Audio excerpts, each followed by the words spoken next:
Hey guys, how's it going? This is James from Butler Farms, and as you can see, I'm out here in the garden, or getting ready to get out of the garden. Been a very productive day here today. Been able to get a lot done, and a lot still needs to be done, but it's time for a break and come back out when it's cooled off a little bit. I am trying to beat the rain today. We're supposed to have some coming in here later on, which is good. I'm going to show you in just a minute what's going on in the garden, and you'll see it needs some water pretty bad. But I was just going to give you a little update about what I've been up to today and how things are going here. Before I get in the garden, I spent about 30 or 45 minutes hoeing all the weeds out from between the tomatoes and the peppers and peas and the beans.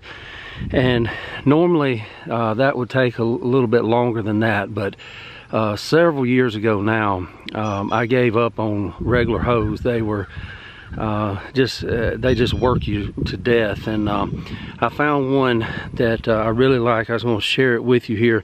This is called a scuffle hoe, and you can see the shape of it.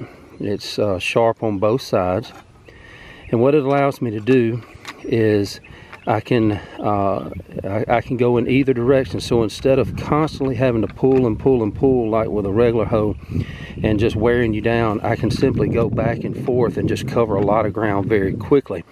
You can see here, this is all dead stuff that you see that I've already cut up, but no matter which way you go, it is cutting. And the good thing about that is that it saves a lot of time. It's a lot more precise, I've found, and it just does a better job.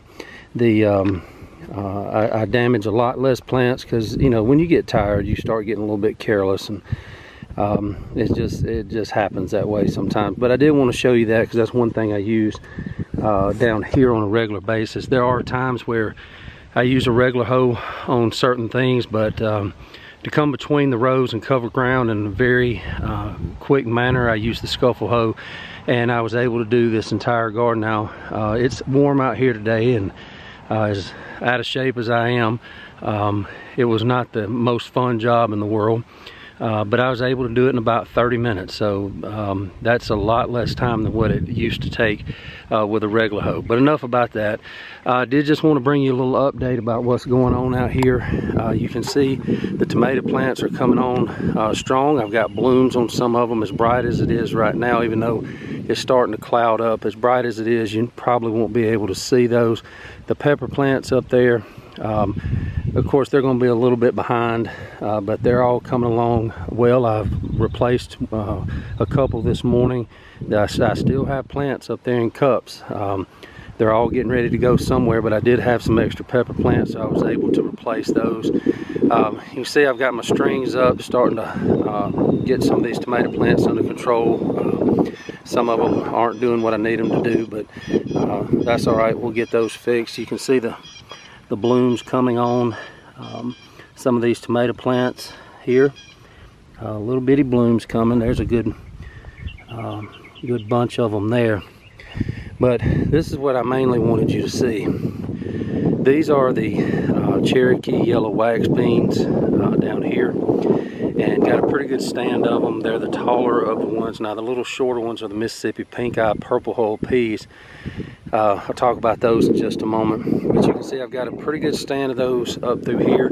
These bottom two rows did not do much. Now both with the beans and with the peas, I came through this morning, and where there's gaps, especially these that you can see down here, I have filled in those gaps. I had some extra beans and peas, and yes, they will be a little bit behind, but they are you know, as many of them as I put out, if I can even get half of them to come up and produce, I count that as a win. I've got the seed left over anyway, and very time consuming to do it that way versus planting them to begin with, but it needed to be done. I just don't need those bigger gaps, not in production. And so like in a space that size, I probably put about 3 in there. And down there I probably put about 5 or 6 in that little gap. But especially as warm as this soil is, as warm as it's been, and with this rain coming that we're hopefully going to get here in a little while, it won't take long for them to pop up and then come out. Now with the pink eye purple hulls, I've always had really good luck with them. This year my stand is not doing real good. You can see down through there how sparse they are. It's the smaller of these plants. You can see that they are pretty sparse in places, but those empty places have been filled in as well. And so hopefully they will come on and catch up. And like I said, I've never had this kind of issue with the Mississippi pink eye purple hulls. That's what these are down here, and you can just see the big gaps in these rows, and that's just, I don't have an explanation for it. It just, sometimes that's the way it works. And you every year I have to come back and put a few seeds in here and there where they didn't come up. You're never going to have 100% germination, but you know, I've never had them this sparse. But there are seeds in the ground, and like I said, as warm as this soil is, and with the rain coming, it shouldn't take but a few days. But between these rows that you're seeing, it was basically a solid green mat of little small weeds that were starting to come up, and you can see we've taken care of that with the scuffle hoe. And those are left in place. They'll just rot here in the garden and just provide additional fertilizer for the plants I do want to keep. I have come through in my onion bed here, and I did dig down and look at a few of them. They're starting to bulb up, so hopefully they won't be long before we will be able to get them out of the ground. And I'll even come back, and once I get these out of the ground, and put peas in here that'll be way behind, but we'll get a late flush just from 2 or 3 little rows here, which will be a blessing to us. I did want to tell you with these, and I've decided to do this without, and I know it looks very weedy, but everything that you see in there is pulled up, and I just left it in place just to rot where it is. I don't really have a good way to get a wheelbarrow or something in here without messing up other plants to be able to get it out. And plus, like I said, it'll just rot in place and just help the plants that are still here. But one thing I did do, I put these in last winter and overwintered them, and thought it'd be a good idea to put some wheat straw in around them. And I've used wheat straw many times in a lot of different ways, and every once in a while I'd get a stalk of wheat. But I'm going to show you here. This is what's coming up everywhere, and they're already going to head. You can see there this wheat plant that is already going to head, and I bought the wheat straw at the same place I always do, and I mean, it was just full of seeds. I even gave several bales of it away to some friends of mine that provide me with eggs for their chickens, and they said their chickens have had a ball just scratching through that because of all the wheat that's still left in it. So I won't make that mistake again. This is about the 4th or 5th time I've had to come through and not just get regular garden weeds, but have to pull whole stalks of wheat out. And I'm not just talking about just 1 or 2. You pretty much couldn't even see the onions down through there because of the wheat. So I'm glad up in my strawberry patch I thought about putting wheat straw there too, around those plants, to try to keep some of the weeds down while that new strawberry patch kind of takes root and starts to spread out. But I won't be doing that because I definitely don't want to mess around with the roots on those strawberry plants. Got a couple other things to do before I can get out of the garden today. You can see how weedy it's getting up against the fence. I cut the grass and weed eated outside the fence last week, but before these plants get too big and I can't get to the weeds and to the grass without damaging what I'm actually trying to grow, I am going to come back in here in just a few minutes and weed eat all that down around the fences, and that'll help out a lot in here.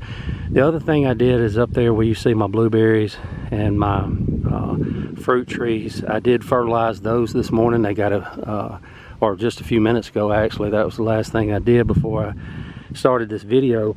But they got a good dose of my organic fertilizer that I've shown you in my other videos, and I do that about every 2 months during the actual growing and fruiting season. And so it was time for that, but gotten a lot done today, and we are in the full throes of gardening season. Like, there's some more of those gaps that I was telling you about that have been filled in now, but gardening season is upon us, and we are in full swing, and got everything's blooming out, everything is fruiting, so we're excited. We're ready for the harvest, and we're ready to start eating some fresh food again, straight out of the garden. I mean, you know, when we can it and freeze it, it's close, but nothing beats coming straight out of the garden. So we're looking forward to that. But that's where I'm going to leave it. I was just going to bring you a little update and show you what's going on here at Butler Farms, and I'm going to get back to it. I have, like I said, I'm trying to beat the rain, and just happen to have a free day here where I can get some of this stuff done and mark some things off my list. And so it's been a good day so far, and I'll sleep really good tonight, I can promise you. But things are looking good, and we're excited about it. Guys, if you haven't already subscribed, I would ask you to please do that, and to tell your friends about it, and just like and subscribe and share. Hit that thumbs up button at the end of this video, and that helps us out a lot. And if you want notifications of when I post another video, that's available too. So until next time, God bless. This is James from Butler Farms, and we'll be seeing you.